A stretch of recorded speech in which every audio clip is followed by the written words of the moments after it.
APC. There we go. We're working as a team to support the technical flood modeling work. So we'll just briefly have our team give introductions and then we'll move on to the presentation. Indrani, would you say hello next? Yeah, good morning, everyone. I'm Indrani Ghosh. I'm a senior technical leader with Climate Resiliency, have been working as a technical lead on this project. Very happy to be here, and we're very glad to be able to recap what we had done in phase one briefly, but sort of in the context of the tasks for this phase, and would like to hear some of your input and questions through the course of this discussion. Thank you, Jenny. Thank you. Andy, would you say hello? Everybody, good to see you folks again. I'm Andy Walker, hydrologist, 15 years experience, oversaw the modeling, flood modeling on this project. Great. Lucas? Hey everyone, great to meet you. My name is Lucas Hernandez. I'm a resilience specialist with Weston and Sampson Engineers. I've been with the group for over 2 years now and excited to work with all of you. And last but not least, Deanna. Thanks, Jenny. Hi, everyone. I'm Deanna Lambert. I'm a project engineer at Weston Sampson. Been here for almost 6 years now, working on a plethora of projects, all related to modeling and climate resilience. Great. All right, with that, we'll get started with the presentation. Lucas is going to run it, so we will have some next slide, please, moments. Hope everybody can bear with that. So thank you. Really briefly, on the next slide, we're going to just show our agenda. Like Carrie said, we do have a tight timeline here. We have spaced our discussions out so that at the end of each section, there is time for questions. Also, please ask questions in the chat. We'll be working to monitor the chat and be interrupting the speakers to make sure that they are paying attention to those. So we will be done promptly at 12:30, so everyone can get onto their lunch, or feel free to eat lunch while you watch us. Okay, and with that, just going to give everyone a reminder. Carrie did a, can you go back? Yeah, keep going, Lucas. Carrie reminded everybody, right, we have a great project team here between Neponset River Watershed Association, Weston and Sampson Engineering, Metropolitan Area Planning Council. The Municipal Vulnerability Preparedness Program has been funding this work. We could not be doing this project without the town of Dedham. Jason, thank you for being the fiscal agent for the second phase, and also all of you as project partners. A quick reminder on our goals, and we shared these last year and we've shared them at the kickoff meeting, but we do want to make sure we all have the context here. We're really looking at this whole, 3-year shebang here, working on a climate planning tool, right, for the region, and that's the flood model. We'll be talking about that more today. We are facilitating a shared understanding around what are the future climate impacts and how do we plan and regulate for those. Engagement of watershed residents is a priority, and that work is being led by Neponset River Watershed Association. We're also focusing in on sub-watershed solutions and sharing those lessons learned with the project partners. Last year, Dedham was lucky enough to get, because they were the fiscal lead, have a whole exploratory area for the Manor neighborhood. And next year, we're actually going to be doing 2 other neighborhoods for the watershed to focus in on, and really working together to strategize on long-term, collaboration. Our first phase, which was during fiscal year 2023, is summarized on this slide. I'm not going to read it to you. There were 5 core components. We're at the flood modeling meeting, so one of those was flood modeling, and that's where we developed the flood model. We calibrated it, we validated it. All of you shared so much information with us. We're really grateful for that. Again, we know that was a big effort last year. And then we were able to run a number of scenarios through the flood model to evaluate the solutions, see how well they reduced potential future flooding, and thought on a regional basis.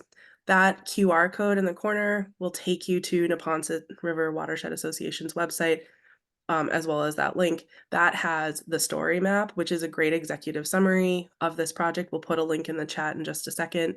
It has the project report, and it has a bunch of other information, as well as the flood viewer that's available for folks to zoom in and look at details. So we'll share those links in case you want to look at them while you're listening to us.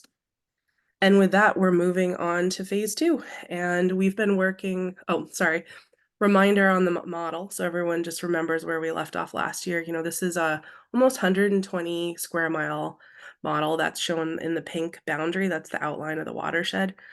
157,000 feet of river, almost 600,000 linear feet of tributary. The model included over 800,000 feet of conduits and pipes, and that's from all of the GIS you folks provided us, reflected 50 dams and 388 culverts. A lot of infrastructure and a lot of natural components in here. So this year, we are continuing with a number of things, right? The public involvement and the community engagement, the Neponset Regional Climate Adaptation Collaborative. This year, a new task includes organizing a community advisory group. We're also doing a lot with the model, and we're going to be talking about that in this session. So if you click on the next, it'll animate. So this just shows the big task by fiscal year 24 and 25. So we're going to be working on this through June 30th of next year. But this year, we're going to be updating. We did some updates to the model. We'll go over those in this meeting. And then in our next meeting that we're going to have before June 30th, we're going to be reporting out results on evaluation of additional watershed-wide or even sub-watershed flood mitigation strategies. We'll want some input on those, like Indrani mentioned later today. And next year, we're going to be honing in on critical infrastructure and assets, looking at where facilities and roadways may flood and how that's going to can be mitigated. And that's why we started asking you all for input on those critical facilities and infrastructure now, to be thinking about that for next year's modeling. Like I said, we're going to be looking at site-specific solutions for selected locations, and we're going to also be thinking about high-intensity, short-duration flood events, because that was feedback we received from you all that you wanted to explore that type of storm event with this model. I think with that, does anyone have any questions on last year or what we're doing this year? Did I miss anything in the chat, team? Nope. All right, we'll move on. All right. Everybody, Andy Walker here.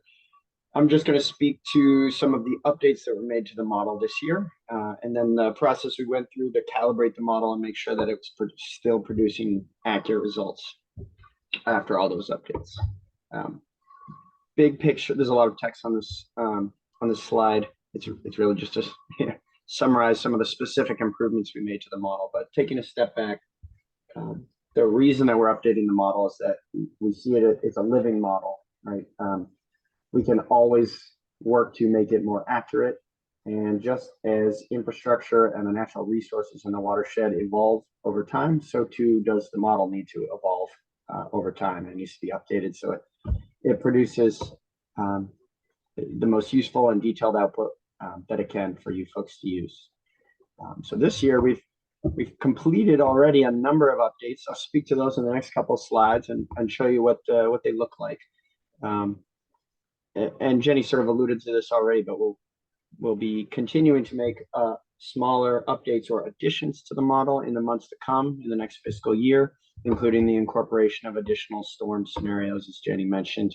Also looking at the effects of coastal flooding and how that influences flood levels and flooding impacts, particularly in the lower part of the watershed, as well as updating and maintaining the web viewer.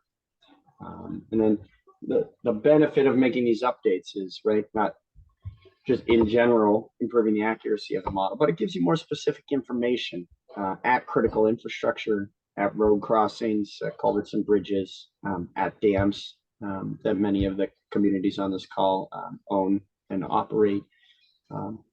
So the idea is to make the output not only more accurate and continue to update it, make sure it's sort of up to date, but also to make it more useful to you folks. So if we go to the next slide, I'll speak to some of the specific updates that we made this spring as part of phase 2 here.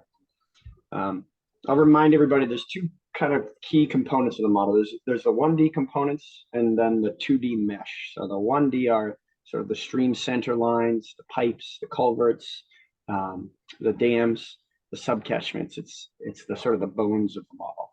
And we've made a number of updates to that sort of 1D framework.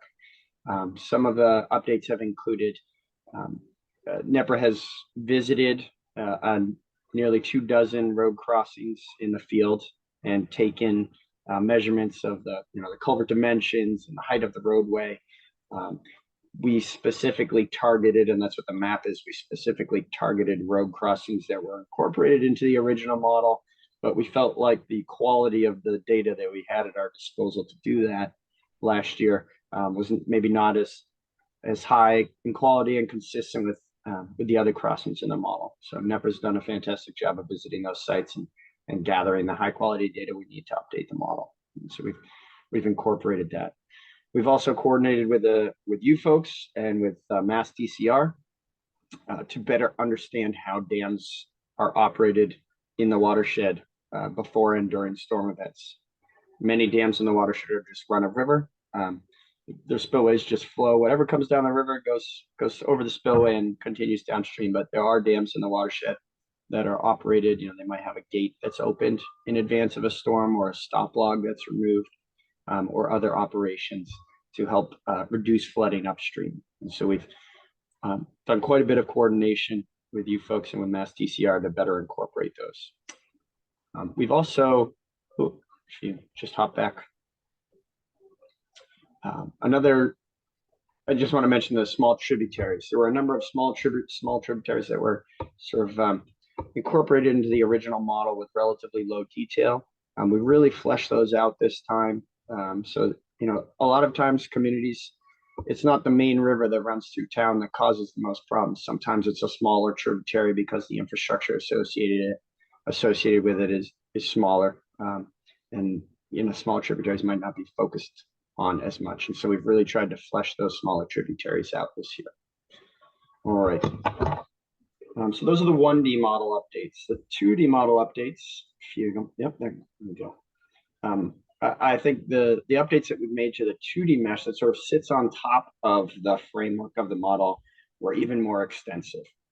The 2D mesh does two things. The first thing is that it incorporates three things, really. The first thing is that that's where all the floodplain storage is modeled. That's how the model represents the floodplain storage, is in all the little polygons in the 2D mesh. The other thing is floodplains carry a lot of flow downstream, so they do that job as well. And of course, maybe the most interesting to you folks, the most interesting thing that the 2D mesh does is that's where the model output primarily comes from. So the interactive web viewer that you folks have access to, the model output there, that is the 2D mesh. And so we spent quite a lot of time updating the 2D mesh. First, we adjusted the boundary of the mesh. We extended it near those smaller tributaries where we added a lot more detail. We added a lot more detail to how we represented the floodplain in the mesh as well. We also sort of painstakingly went through the original model results. We found areas of the 2D mesh where there was significant flood depths right up against the edge of the mesh, suggesting that the mesh maybe didn't extend as far as it needed to. And so there were some areas where we extended the mesh to make sure we got all of the floodplain. And so that you folks see all of the impact areas. And then we also reduced the extent of the 2D mesh in a couple of places where we weren't seeing any flooding, even the 2070 100 year, a really big flood. We weren't seeing any, so we eliminated that part of the 2D mesh just to improve run times, make the model run a little bit faster. It's a constant balancing act, trying to get as much detail in the model as possible without making it take too long to run and being too cumbersome. So not only did we adjust the boundary of the 2D mesh, but we adjusted, we refined the mesh so that the individual polygons did a better job of representing the watershed and its waterways. On the right, what you see is on the top half is a plan view, and you can see that this part of the Neponset River originally was represented with sort of three rows of 2D mesh cells. And so those three cells have to do all the job, have to represent all the flow moving down the Neponset River, and each cell only gets one elevation. So there's a lot of averaging that goes on there. But if you look at the cross section below it, there's quite a lot of variation in the terrain that wasn't necessarily reflected as in detailed a way as we might hope in the original model. So we very painstakingly looked to improve that. And the way we've done that is we broke the 2D mesh up into 5 different zones.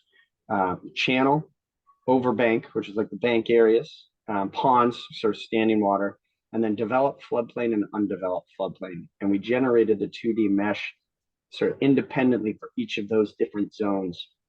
And the end result is that we have the 2D cells are focused. So we have cells that are only responsible for representing the channel, and only responsible for representing the banks, and then the floodplain. So we get just a more refined mesh, a lot more 2D cells, as you'll see in a minute, and each cell is sort of doing a particular job, and it just makes the model more accurate and the output more useful.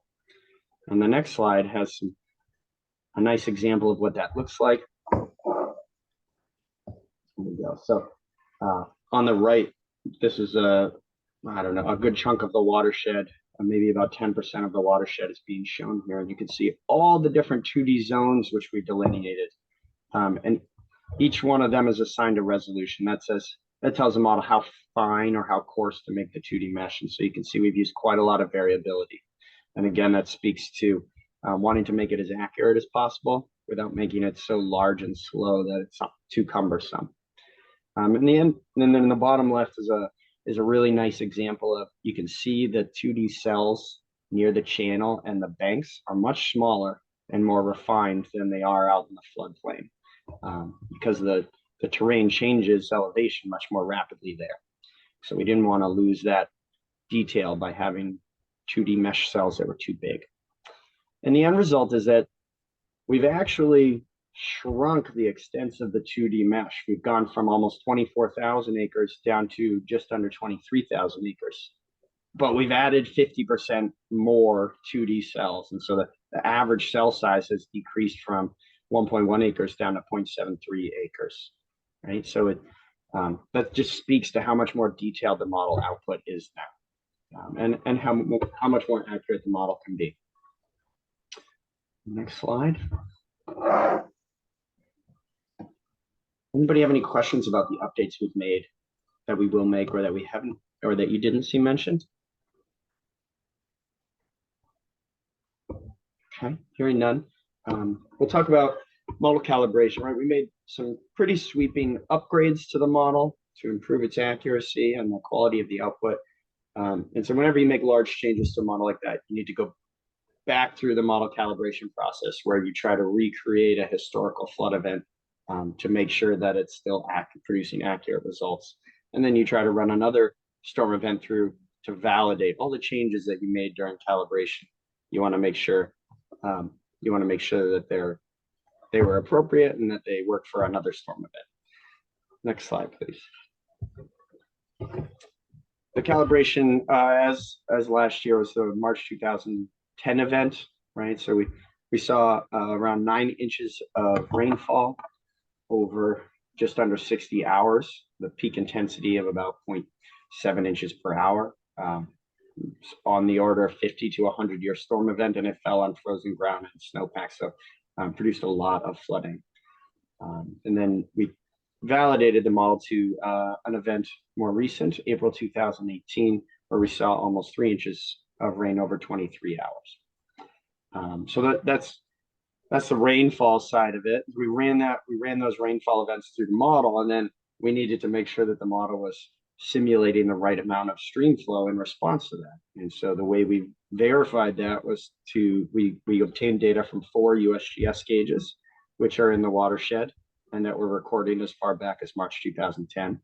And we downloaded that USGS streamflow data, and then you'll see in the next few slides that we tried very hard to make sure that our simulated streamflow matched what the USGS observed at 4 locations scattered throughout the watershed. Why don't we take a look at that? Oh, right, thank you. Just to give folks an idea, these are the locations of the 4 USGS gauges. So as you can see, they're well spread throughout the watershed. It's not like they're all clustered in the upper watershed. They really are well distributed. So very useful data sets with which to calibrate. All right, let's look at the good stuff. Here we go. This is the Norwood gauge. So this is in the upper watershed. This is one of the 2 main tributary systems to the middle Neponset. And what you see here, there's a rain on the top of the graphic, sort of on its own. That's the rainfall. So you can see it started on March 13th and it wrapped up very late on the 15th, with the most rain falling early on the 14th. And you see that the Neponset River responded, sort of peaked a day or two after that. So it's a delayed response, as you would expect with a watershed this size.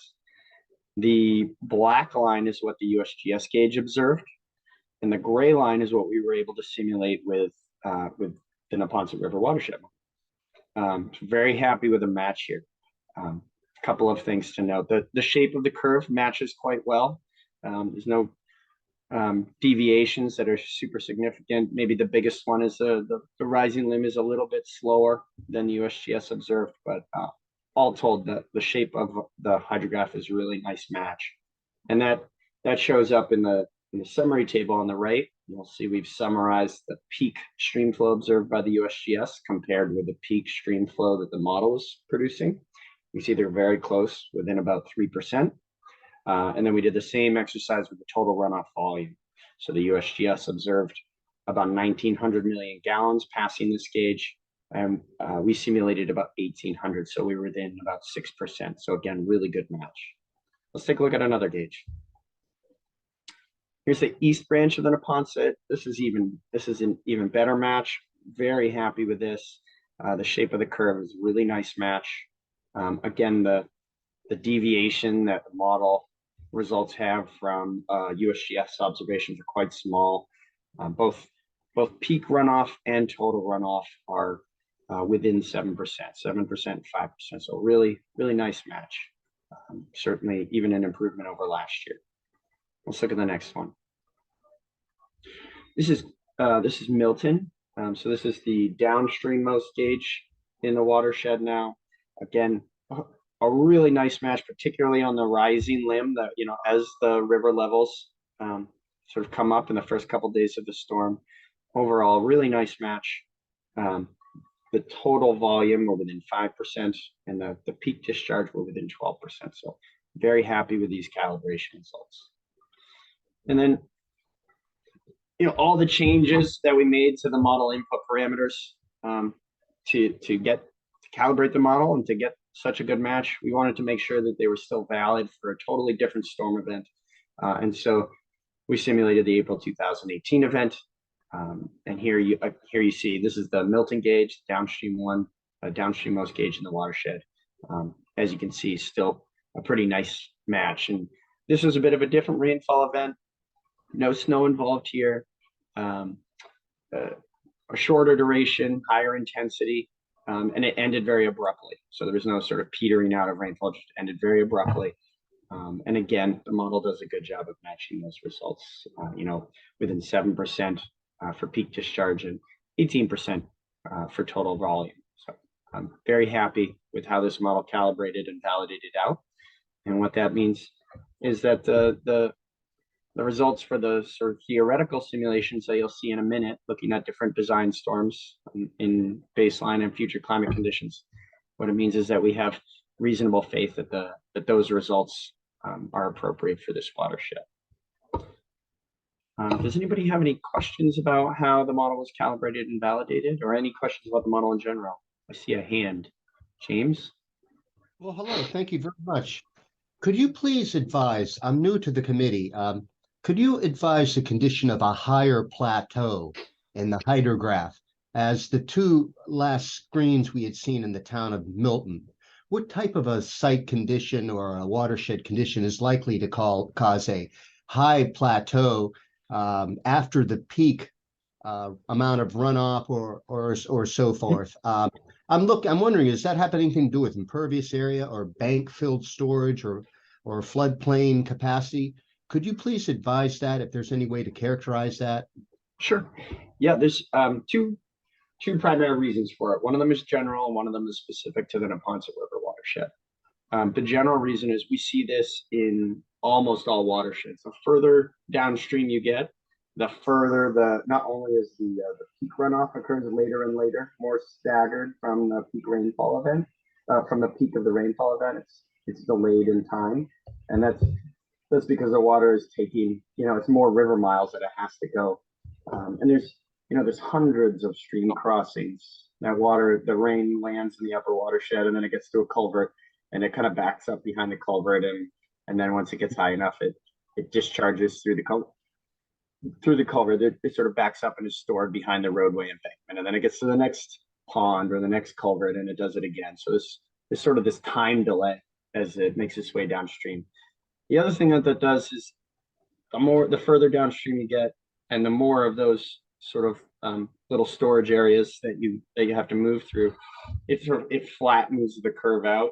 So you can imagine in the middle of the watershed, there's drainage areas that are very close, very nearby, and those are peaking, within an hour or two of the peak of the rainfall event. But then you've got in the upper watershed, you've got runoff coming down that's maybe a few days behind, and so they all blend together, and it produces that flatter peak. And you can see that as we move downstream, each gauge got flatter and flatter. So that's common in all watersheds. It's particularly pronounced in this one because there's a very large sort of wetland, flat sloped portion of the watershed in the middle, near the Green Lodge gauge, which we didn't show the slide on that, but actually, Lucas, if you're able to go back to the map of the USGS gauge locations. Yeah, so that brown area in the middle that drains directly to the Green Lodge gauge, where you can see the airport symbol in the middle, actually, in the very sluggish reach of the river, very low slopes, and lots of floodplain storage, so that flattening is particularly pronounced in this watershed. Mm-hmm. Thank you very much. You're welcome.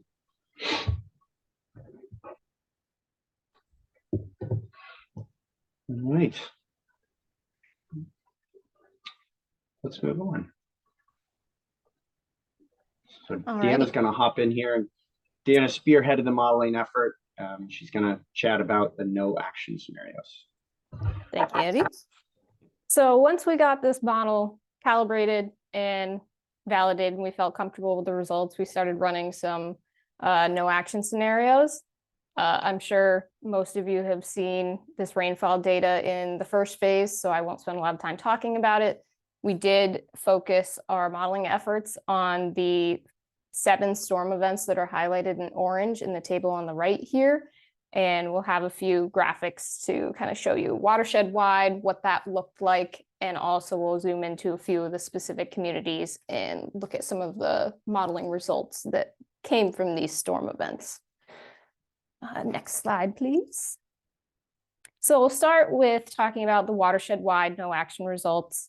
I've got 2 graphs right here. We've got the total runoff volumes, which is the runoff that comes directly from the subcatchments throughout the entire watershed. You can see that 2050, the 10-year event, is going to be producing around 40% more runoff. But when you look at towards the end of the century, looking at the 2070 storms, you're going to see an increase between 60 and almost 70% runoff. Those numbers are helpful, generally speaking, but when you're looking at planning for the future on a community scale, it's hard to understand how those translate. So we look at inundated areas, which give us a better sense of what the impacts are from these flood events. So you see the inundated areas, the increases are much less significant by the end of the century. You're looking at only 8 to 10% roughly, which is far smaller than your runoff volumes. However, as we go through these slides, you'll start to see that this translates more to increased flood depths than it does the actual physical area. And that's why you're not seeing as significant of increases in your inundated areas. So yeah, what does it mean on a local scale? We looked at a couple examples. So Lucas, the next slide will bring us into our first example, which is Dedham. Town of Dedham. They've got 2 primary water bodies, so to speak, waterways that impact flooding in town. We've got the Neponset River that goes through the southern end, and then you've got the Mother Brook coming through the northern end. These 2 areas see again, slightly smaller inundated area increases by the end of the century, looking only 1 to 4%.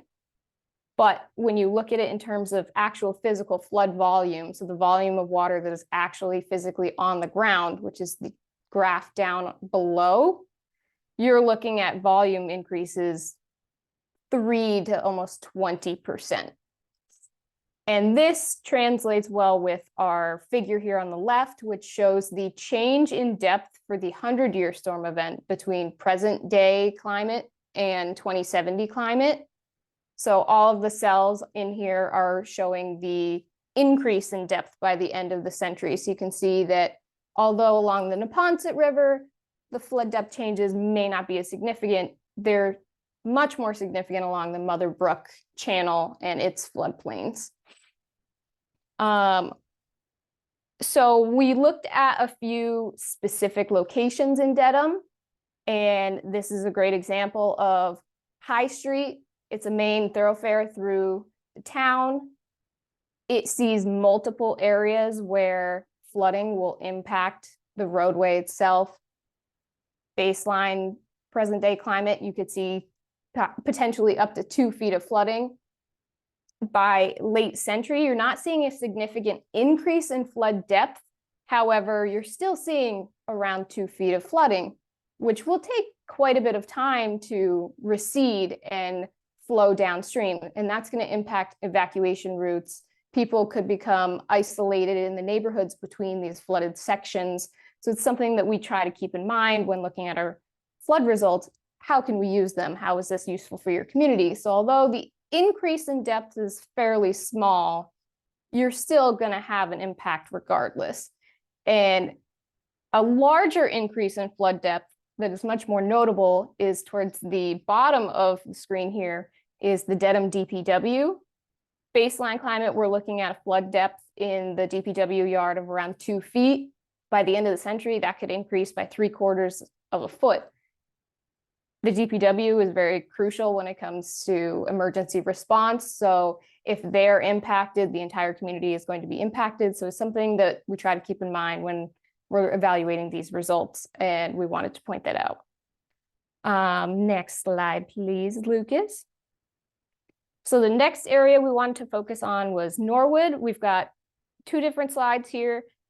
And I'll mention that the previous slide looked at the 10-year baseline and 2070. This one does as well. Norwood, we also looked at the 100-year. So for Norwood, under the baseline present day climate 10-year event, the airport, which you can see right in the center of the screenshots there, is not expected to be significantly impacted. However, by 2070, the airport is beginning to experience a little bit of flooding, up to around 1/2 foot. Could be potentially problematic for regular pedestrian vehicles, things like that. Emergency responders may be able to be working through there no problem, but it's something that we want to keep in mind as we look at the 100-year event, which is the next slide. And in the 100-year event, present day, the runway of the Norwood Airport on the northern section there is predicted to see flood depths just a little bit over 1 foot. However, by the end of the century, that's going to be nearly 3 feet of flooding, which is a significant increase. And the runway that kind of runs southeast newly floods by the end of the century. Wasn't predicted to currently, but by 2070, they could see up to 2 feet of flooding in that area, which is a significant impact. And it's very eye-opening. And this is the area that Andy had just mentioned, actually, where the slopes of the channel are very shallow. So there's a lot of ponding happening behind all of the crossings as you move downstream. So there's a large wetland that this airport is adjacent to, and the wetland experiences significantly more flood depths over time. The extents will shift a small amount, as you can see with the orange circled areas in these screenshots. However, here in particular, you're seeing that the flood depths are increasing far more than the extents. Next slide, please. So the next community that we looked at was Sharon. Similar story to Dedham. You're seeing small increases between 5 and 7% for your inundated areas. Your flood volumes have a much more significant increase. By the end of the century, you're looking at 12 to 24%. The screenshot that we have here showing, again, the changes in depth from present day to 2070 storm events. You can see a little bit more color variety in those cells for Sharon than you may have in Dedham. Sharon's got 3 primary areas where they experience flooding, and it's around the Neponset River, which is up towards the top of the town there. And then you've also got Beaver Brook and Massapog Brook, which are mainly through the center of Sharon. Next slide, please, Lucas. Thank you. So Sharon has a bit of a different story than Dedham. The flood depths that are experienced here don't significantly change by the end of the century. However, these areas, particularly along the left bank and the left floodplain of the stream here, do see areas where the neighborhoods will have isolation due to flooding on multiple sections of the road, causing homes between the inundated areas to be stranded. These flood depths are up to 2 feet, so these people could be isolated for many, many hours while the flooding is slowly receding downstream. I'll also quickly note that the train station and the railroad that runs parallel to the stream here is also impacted, but only smaller depths changes over time, or they remain consistent over the century. However, there's still impacts regardless that need to be planned for appropriately. Next slide, please, Lucas. And lastly, we looked at Walpole. Walpole had some interesting results in terms of critical infrastructure being impacted, more so than a lot of the other communities that I was looking at. So I wanted to highlight those here. Walpole also saw more significant inundated area expansion by late century than a lot of the other communities in the Neponset River watershed. So I wanted to highlight that. Their increases are looking closer to like 10%, 13% by the end of the century. And flood volumes have a very wide range for the 2-year 17% up to the 100-year event, looking at 30% increase in flood volume.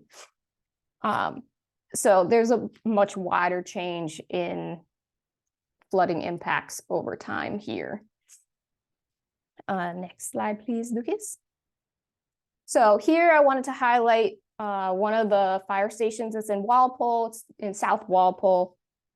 Under present day conditions, the 10-year event, that fire station is modeled to be inundated by up to a little over half a foot of flooding. However, by the end of the century, it could be as close to a foot of flooding, which a half a foot of flooding, some vehicles may be able to get through it, but once you get closer to a foot, that's dangerous levels of flooding, and it makes it very difficult for emergency responders to access the resources that they need and respond to emergencies in town in an appropriate fashion. So it's something that needs to be evaluated when planning for the future.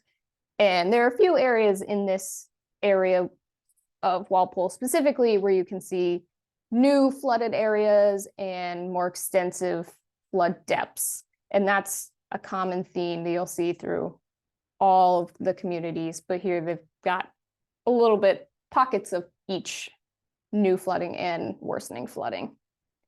Next slide, please. So now we're looking more at the center of Walpole. I wanted to highlight a couple of school properties that are in Walpole that are potentially going to be impacted by flooding in a very significant way. First one is the middle school fields, not necessarily the building itself, but the fields that are out behind the building. Present day 10-year, we are not predicting that there's going to be significant flooding impacts happening in those fields. However, by 2070, those fields could be inundated by up to 2.5 feet of water, which is quite a significant amount of water, especially for a middle school. The high school, under present day 10-year event, we are predicting that there's going to be up to roughly a foot of flooding. However, that will increase by a little over a half of a foot by the end of the century, which is going to further exacerbate any negative impacts at the high school itself or in the parking lot that's immediately behind the high school. And this area of Walpole in particular, you can see several new areas of inundated or flooded areas that were not inundated under present day climate. So this is one of the areas that we wanted to focus on, showing you that there are some extents that have been exacerbated. They've been widened by the end of the century, and it's not always concentrated into one particular stream or river.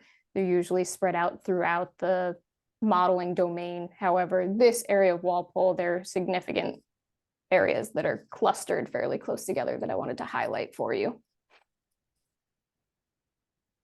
All right, and then I believe this is the last slide for Walpole. I wanted to highlight a couple of neighborhoods in Walpole where under present day climate, we're expecting flooding depths up to around a half a foot. We've got one neighborhood towards the top of the screenshot here, and then also a power station that's towards the bottom, 0.3 to 0.4 feet.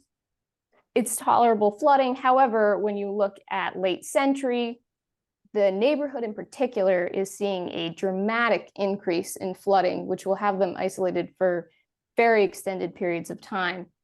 And there are a number of homes that will be inundated there for hours and hours, and it'll make emergency response very difficult to get to those folks. Power station, and it's another critical facility, something that we want to keep in mind. We want to try to mitigate this flooding whenever we can. So I wanted to highlight that here. So before I ask for any questions, I just want to reiterate some kind of key takeaways from all of these results. I know it's kind of a lot, and there are some community specific, but overall, while some areas are experiencing significant increases in flooded area by late century, not all communities will. A lot of communities are going to be seeing more increased flood depths by late century, which is a totally different beast in itself in how you're going to mitigate that type of flooding. And then although some areas may experience minimal changes, the impacts are still there for public and private critical infrastructure, evacuation routes, emergency response resources may be impacted, and neighborhoods will still remain to be under flooding conditions or be completely isolated and cut off from any resources necessary during a flooding emergency. So with that, I'll open it up in case anyone has any questions related to our modeling results. Looks like James, you have your hand up. Yes. Can you please elaborate the difference between the, well, this is in the bar graphs that you had. What's the difference between the inundated areas and the flood storage areas? What's the difference, and why would those numbers vary? Sure. So the inundated area is the physical area on the ground that is experiencing the flooding. These are reflected on our 2D mesh. So the cells all contain their own areas. We're able to sum all the areas up that experience flooding. That's what's reported in these inundated area graphs. And then the flood volumes is the actual physical volume of water on each of those 2D cells that are being flooded. So that volume is the area times your depth of flooding. And those flood volumes are different than the watershed-wide graph that I had produced for the runoff volumes, because that is the volume of water coming down from your watershed. But that doesn't necessarily mean that that's the volume of water that is flooding and impacting your community. So that's why we look at flood volumes specifically. This is the volume of water that would need to be mitigated to reduce your flooding. All right, thank you very much. Sure. Are there any other questions? I was just going to add, as we're pausing for questions, we'd really like to hear your input on the approach that Deanna presented today on how we're looking at flood depths, how we're looking at critical infrastructure, overlaying the flood depths on critical infrastructure. Or we just would like to hear from you if there were questions or any additional comments that you can provide. Is this sort of getting to the value for you to help to be able to better understand the model and to be able to help translate the model results into your critical infrastructure, location, flooding concerns, and so on?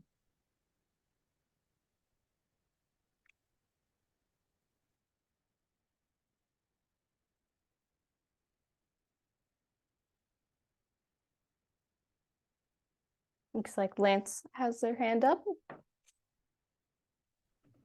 Hi, yeah. Sorry. Yeah, no, I don't have any, critique necessarily. This is kind of an indirect thought that just kind of popped into my head while you guys were, going through this analysis. Seems like you've, got it pretty well tuned in. I work for Foxborough, so not as, it wasn't really focused on our area per se, but one thing we've been dealing a lot on top of the, the flooding issue is groundwater tables, and I wondered if this data could be somehow correlated to,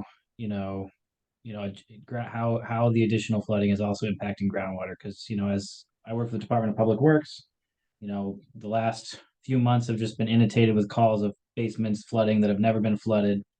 I think there's additional design impacts and development impacts that are going to stem from new normalized historic groundwater levels, such as how septic system designs, foundation designs for structures, for new construction and existing. This is kind of a separate thought, and I apologize for getting off topic a little bit, but it's interesting to kind of, because that's the other end of this, the rain impact is the flooding, and then how the groundwater table is also being affected. So just throwing that out there. It's a great question, Lance.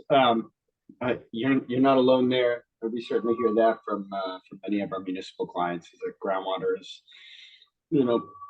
certainly a significant issue as well. Not just surface flooding, but groundwater issues as well.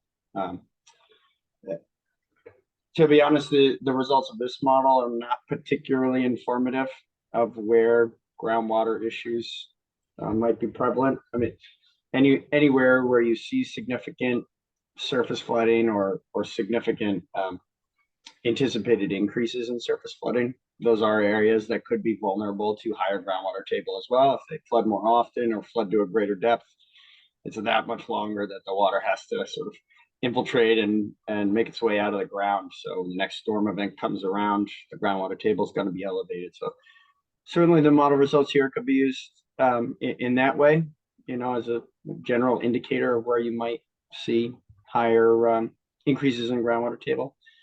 There are separate studies that are going on a statewide level. Johnny, you might need this. I think we all were on an email chain about it, but is it UMass is spearheading a study of yes, groundwater table rise vulnerability statewide? Yes.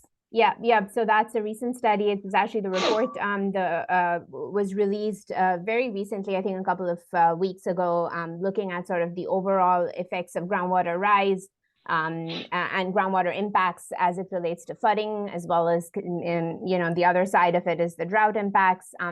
It's a great question. I think that it's a limitation of the current model that it doesn't necessarily look at the interplays of surface water and groundwater. But it's a growing concern that we're hearing, and it's perhaps definitely an area for to be addressed in the future. But the state is looking at some of those impacts as well at a larger regional scale that can inform some of these individual projects. Yeah, so thank you for the information. I appreciate it. Yeah, and groundwater, certainly USGS builds multi-million-dollar groundwater models, but there's other cheaper, more sort of screening level approaches that can be done. We've worked with a number of communities on that. I think so far we've been mostly focusing on honestly on illicit discharge, sump pump discharge. I think our municipal clients that we've helped with preliminary screening for groundwater rise issues has been focused on those illicit discharges, but that is something that can be studied sort of on a townwide basis is, you know, about where do we think the water table is and how much higher do we expect it to be under future climate conditions. So it is something that's being studied on a municipal scale also. Thank you.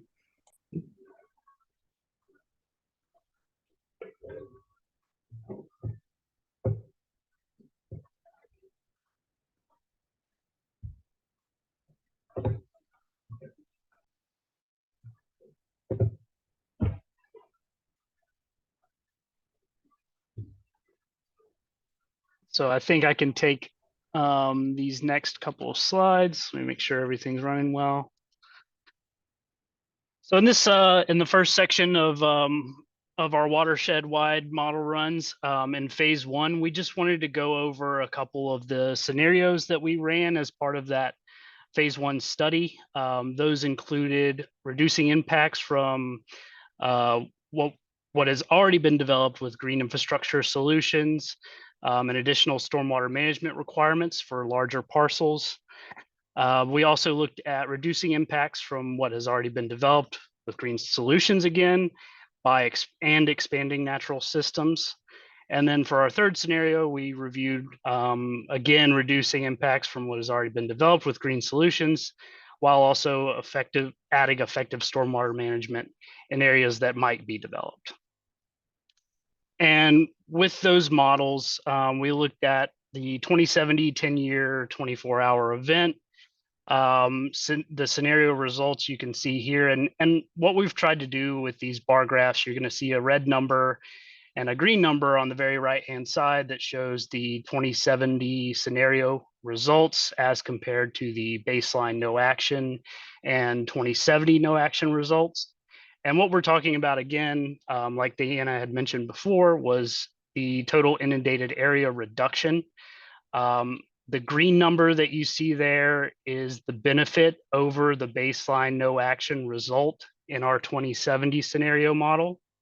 And the red number that you're seeing is a comparison of that inundated area to the 2070 no action result. So without sort of jumping back and forth here, your gray bar is baseline no action, your blue bar is 2070 no action, and then your orange bars are the scenario results. And what we're sort of showing here is the best result we had gotten really was with this scenario 2, where we've got a benefit of 14% of the area is being reduced as compared to the 2070 no action result, but we're still seeing a 7% increase in total inundated area against the baseline no action result.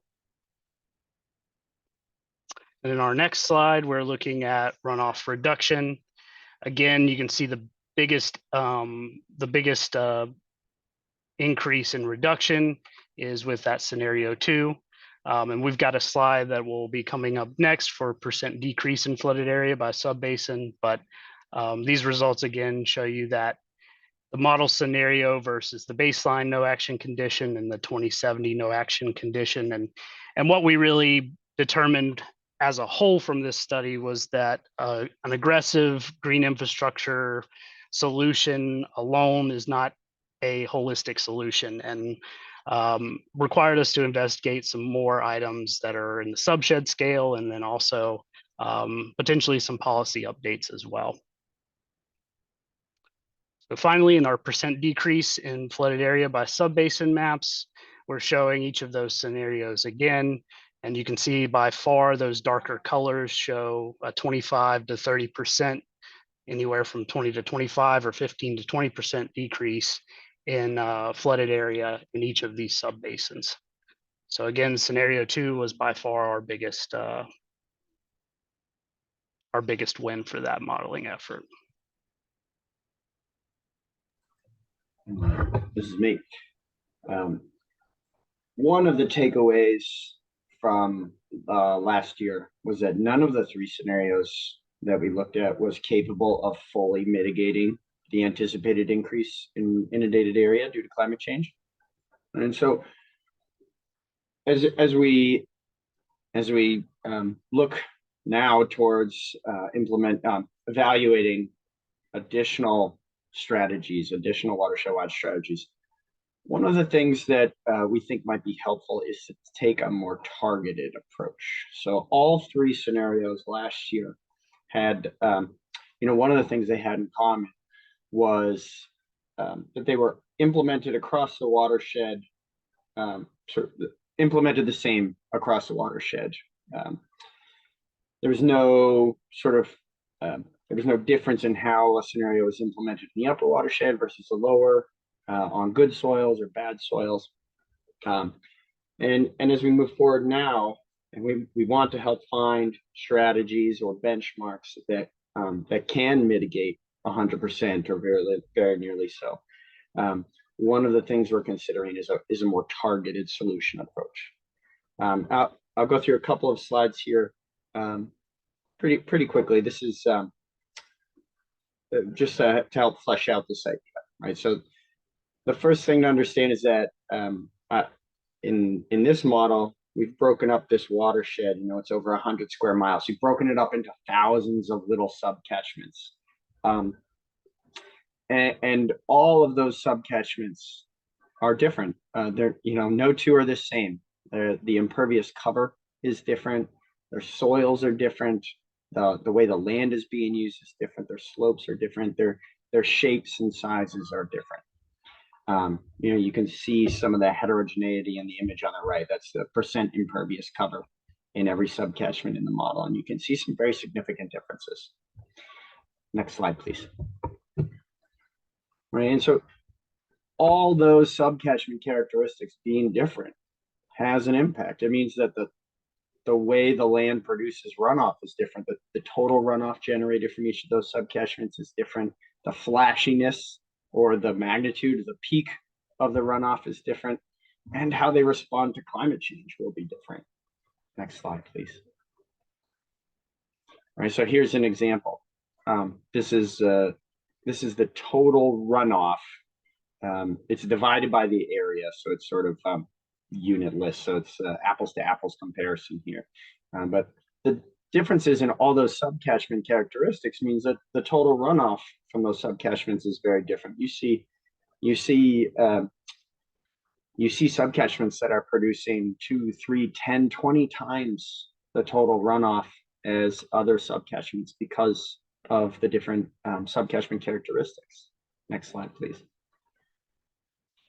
And they respond to climate change differently as well, right? So if subcatchments produce runoff differently, as rainfall increases, the change in runoff patterns will be different as well. And we see that here. This is the percent change in total runoff. So some of them are going to produce a lot more runoff. Some of them are going to be producing 100% more runoff. They're going to be doubling. Others, the increase in runoff will be much more muted. Right? Next slide, please. So our idea is, if all these subcatchments are different, if their characteristics are different, and how they generate runoff is different, how they respond to climate change is different, then the best solution will be different for these different subcatchments as well. And so what we're moving towards in this phase is to look for targeted solutions that sort of harnesses those differences and puts them to use in finding the most effective solutions. Next slide, please. So there's three the types of green and nature-based solutions for watershed-wide strategies that we talk about. They generally fall into 3 categories, and many of these solutions will actually fall into multiple categories. But in general, these strategies either reduce impervious cover, things like pervious pavement or depaving or disconnecting impervious surfaces so the runoff doesn't go downstream but is sort of isolated. That's one type of solution. Another is creating more pervious storage. And that might be, you have a pond with an outlet that can be controlled. So you lower the pond ahead of time, create flood storage, right? So another floodable parks, constructed wetlands, other types of projects that would increase the storage of runoff generated from pervious, unpaved surfaces. And then there's creating more impervious storage as well, like subsurface chambers beneath a parking lot, green streets, rain barrels. other types of projects that create additional storage capacity for runoff generated from impervious surfaces. So there's sort of three primary types of project. And like I said, many projects can fall into multiple categories. Next slide, please. And so what we envision doing is a sensitivity analysis, the goal of which is to answer two questions. Which of these three strategies, which of these three types of solution is most effective for each and every subcatchment in the watershed? Which is the best solution for each subcatchment? And then how much solution is needed to fully mitigate increase in climate change driven flooding? And so we propose to focus on the 2-year event. So if we look at the increase in flooding from the baseline climate 2-year to the 2070 2-year, so we're going from 3.3 inches of rainfall to 4.5 inches. How much of that most effective solution would be required in each and every subcatchment to fully mitigate the increase in flooding that would otherwise occur? And so what that consists of is running sort of a sensitivity analysis where we reduce impervious cover by 20, 40, 60, 80, 100%. And then we add 1, 2, 3, 4, 5 inches of storage for pervious parts of subcatchments and impervious. And then we take all the output from those model runs and we use that output to answer the two questions on the left. And the end result is coming up with targeted solutions for each subcatchment in the watershed, so that we can identify the most effective solutions that will mitigate the impacts of climate change, at least at the 2-year level. And what that means is, that's useful information. It helps communities prioritize the types of projects that they want to pursue. It helps them prioritize which watersheds need help soonest or the most help, and where they can spend their money most efficiently. Right? If you can create 1 million gallons of storage, do you want to put it in subcatchment A, or do you want to put it in subcatchment B? Where can you get the most bang for your buck? And that's what the targeted solutions approach is all about. And that's where we envision going as we start developing proposed conditions to model in the months to come.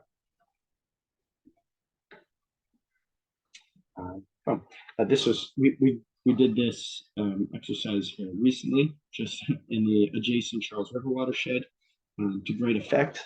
And what we were able to find was, in the Charles, instead of doing it on a subcatchment basis, we did it on a catchment basis, so 316 catchments. And we found, as you would expect, the most effective solution was very different in different catchments. And you can see that visually in the map there, that the green catchments, those are the ones that responded most favorably to impervious surface reductions that tend to have the best soils. And then your orangey red polygons, those are the ones that responded most favorably to impervious storage creation. And then blue, those responded most favorably to pervious storage. And so that's the type of analysis we would hope to do here. And I think there's great value in it. All right. That's a totally new idea. I think we haven't discussed that here. Yeah, Ian. I just wondered if you could just clarify of your 3 solutions. One is impervious reduction and one is impervious storage. And could you just talk a little bit about the difference between those? I mean, is it and whether they overlap in any of your assumptions? Yeah. That's a good example. So, and Lucas, if you don't mind going back a couple of slides to the one with the specific project types underneath each of the 3 categories. Perfect. Back to.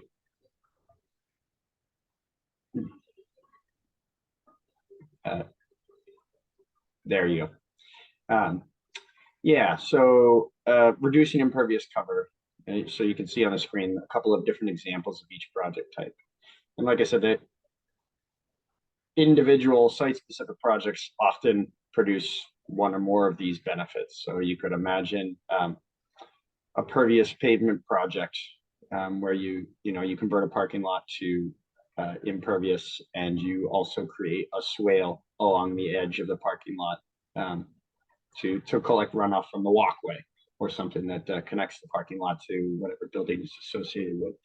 Right, so that one project, but you've reduced the impervious cover by converting pervious pavement to impervious. And then you've also created impervious storage. So the runoff that comes off the impervious walkway or the building roof is directed to the swale and infiltrates. The swale might be sized so that it fully captures the 2-year event or something, and that runoff infiltrates. So you've created 2 benefits there with 1 project. Does that answer your question, Ian? Yeah. It's okay if it doesn't. I can try again. I guess I'm just trying to wrap my head around whether like the impervious cover is really a matter of sort of increasing the assumption about how much infiltration occurs, and then the other is more of just kind of a temporary storage kind of situation. Or that's another way to think about it. Absolutely. Impervious cover reductions, the subcatchments that respond really favorably to reductions in impervious cover, those are the ones with really good soil. Not all subcatchments in the watershed produce runoff during the 2-year event. Some of them are able to infiltrate or store, in puddles and potholes and ponds.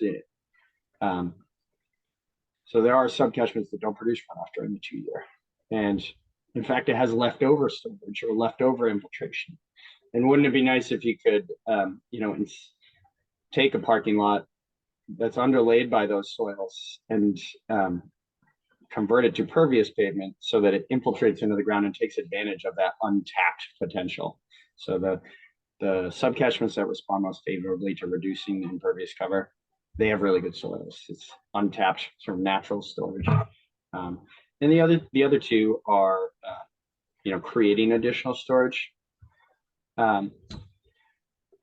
Those tend to, the subcatchments that indicate that those are the required or most efficient solution, they tend to have poorer soils. There's not free storage to be had, so we have to create it. And sometimes pervious storage is better. Sometimes impervious storage is better. Sometimes they're both the same. And it's just a matter, it's sort of other co-benefits like impervious storage tends to be easier to implement. It's easier to reach these sites. It's easier to permit those types of projects, and they might improve water quality and temperature a little bit better. So that factors into the Charles River results you saw. We kind of factored those co-benefits into the analysis as well.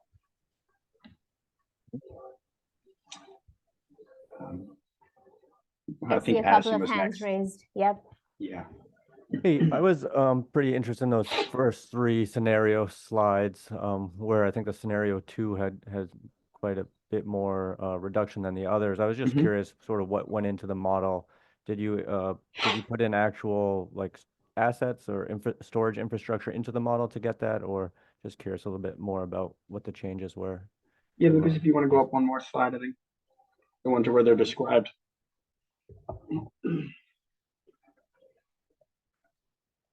Great, thank you. Yeah. So these scenarios, they were all sort of compound scenarios. They consist of multiple strategies. That's why I think that's why we actually call them scenarios instead of strategies. They were combinations. So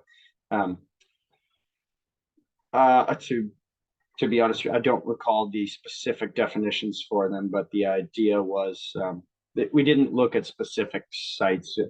These were sort of watershed scale, so it would be things like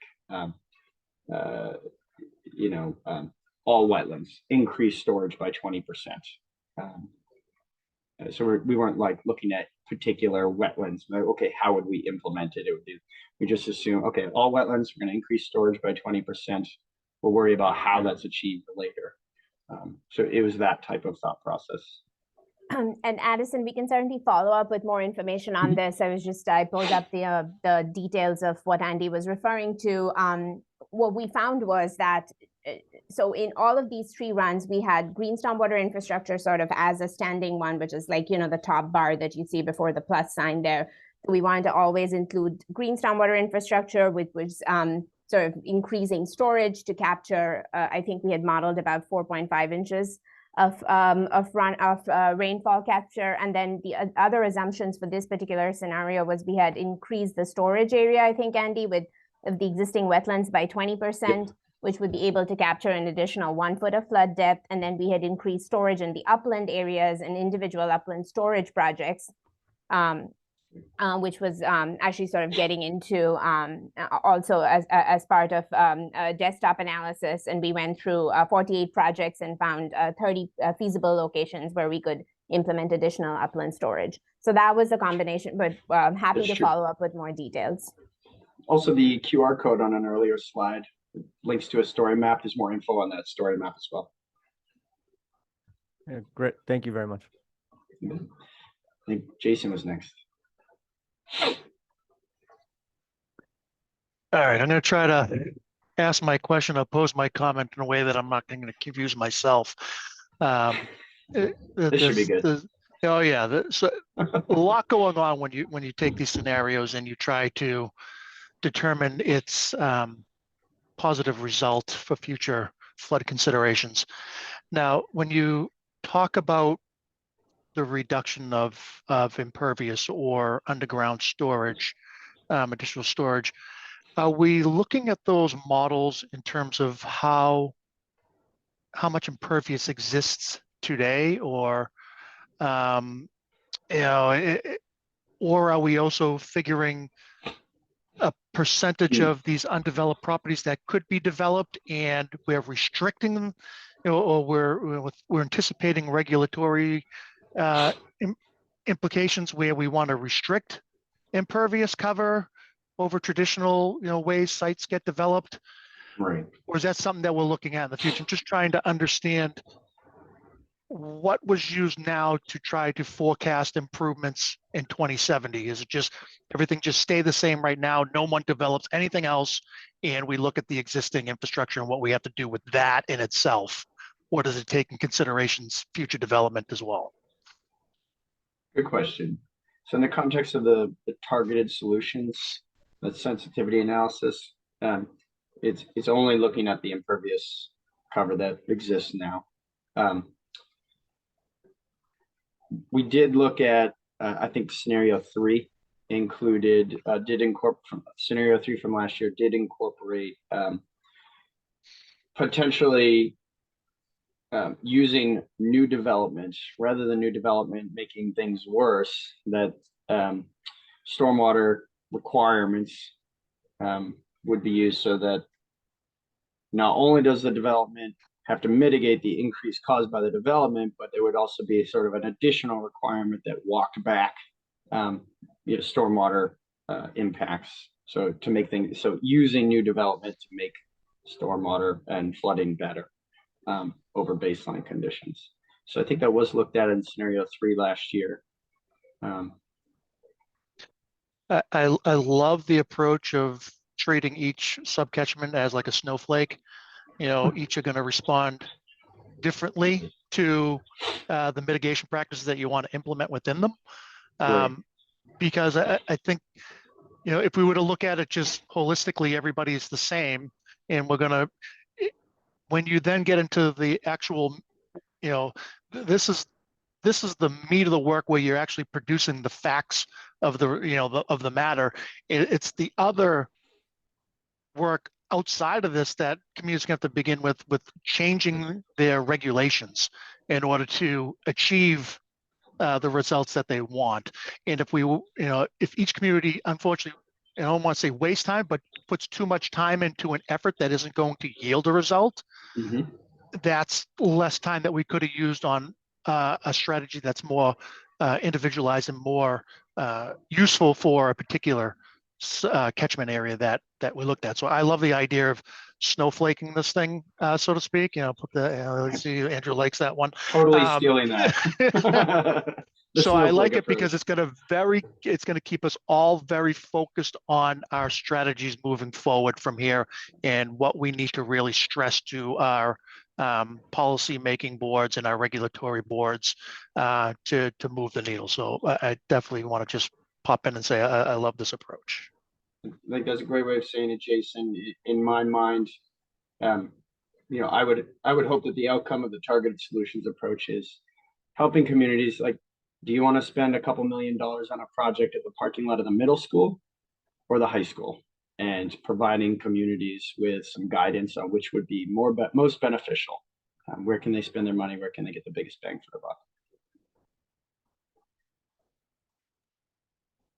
That's really helpful input as we think through what we're going to run for watershed-wide runs this year. I mean, we've applied these, we've learned lessons from working in the Charles as well, and you guys have the benefit of learning those lessons here, and applying one solution watershed-wide is an option we can explore. We did send a survey out to folks before the meeting and had some responses on different approaches and strategies that could be taken.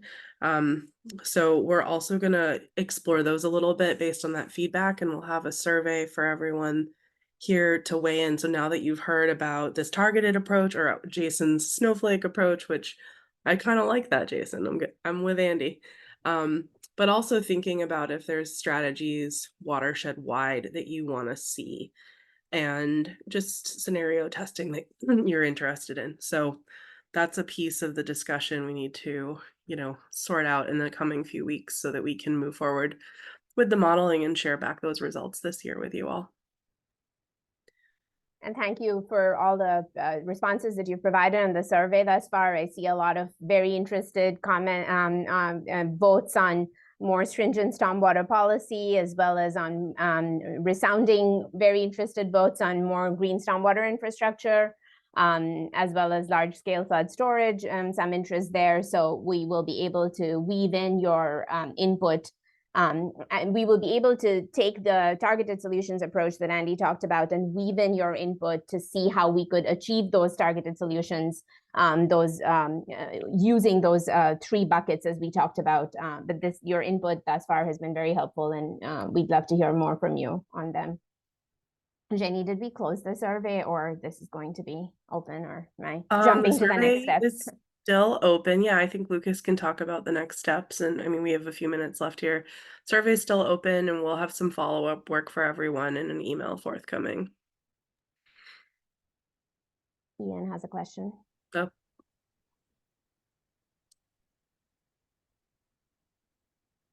Ian, perhaps You're muted, Ian. Would help if I was unmuted. I was going to say, I'm also a fan of the snowflake approach, and just sort of following up. I mean, am I sort of what I'm taking away from some of the things that were just said is that the results of the previous watershed-wide solutions, it seems like the idea of, kind of trying through regulation, trying to require development on greenfield, like if you're building a shopping plaza on a forest, and trying to say like, hey, you need to retain, even more than was the natural runoff. We sort of concluded that's not very effective, and your focus now seems to be really, what do we do with the areas that are already developed are really the areas where you have a chance to make things better. It's like the new development on virgin sites. Maybe if you don't do it right, you could make things worse, but there doesn't seem to be a big opportunity to make things better there. Am I interpreting that right? Yeah, I think that's generally right. I think, and we don't have to go back to the slides, but scenario 3, it certainly had a benefit. It did reduce 2070 no action flood volumes. It did reduce it. It's just it wasn't able to reduce it all the way down to baseline no action, and disappointment's too strong a word, but we want to offer more to to the stakeholders on this call. We want to offer solutions that can get closer to baseline to fully mitigate, and we hope that the snowflake approach can do just that. I think it was a realization also, Ian, we've talked about this earlier, that it's not that one size fits all, and where we could hone in the stormwater policy requirements or additional storage requirements. I think with the work that we did for the Charles, we found a critical mass of catchment areas where we could reduction of impervious by up to 50%. And increasing storage by only up to 1 inch under impervious cover, which is, sort of the basic water quality standard for green stormwater infrastructure, though, many communities have exceeded that, was able to actually fully mitigate the 2-year storm of the future. 2070 to be no worse than it is today. So I think we've been able to see some promising locations where these types of green stormwater infrastructure, as well as improvements in stormwater policy requirements, can be really effective.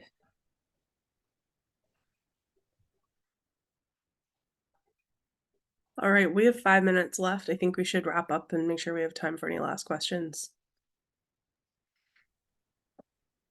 All right, so thank you all for sticking with us. I know we put a bunch of information in front of you. We've summarized our progress so far this year on model updates and how those updates will inform and help us to evaluate flood mitigation strategies in the future. I think we've received some extremely valuable input from you all.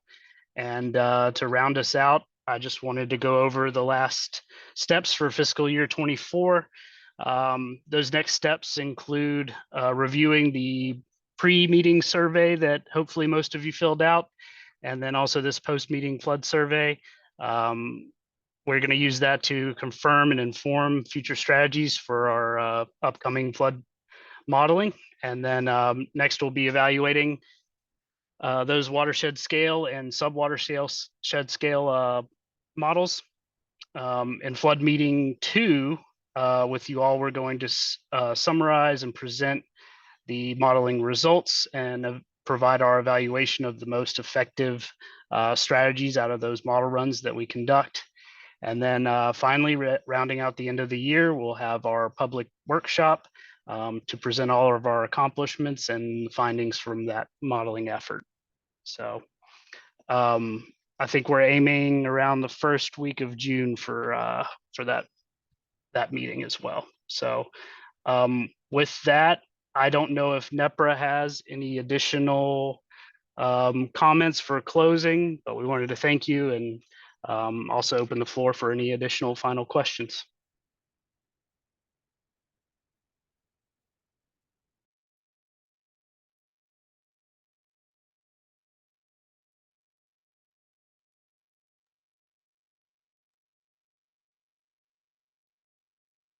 No last thoughts? Everybody's hungry. They want lunch. This is a tough time. I would just thank everybody for coming and continuing to work on these issues. And also, I know Carrie would encourage everybody to make sure you fill out your in-kind match time notes. So, and you can count this time. Great. Well, we won't hold anyone hostage any longer. So thank you all for your time and have a great afternoon. Have a wonderful snowflake day. Nice. Bye, everybody. Thank you all. Bye.